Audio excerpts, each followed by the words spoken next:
They didn't plow BJ's. I need to get the bread and milk. There's nowhere to go.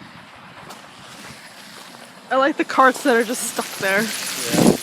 They're just can't get out. Need the bread and milk. Empty. Graveyard BJ's.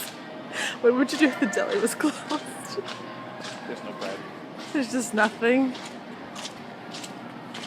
Ghost town. God, it's the bread apocalypse. There's some bread there, but no bread there. And the deli's closed. Which is why we came here. Sorry, love.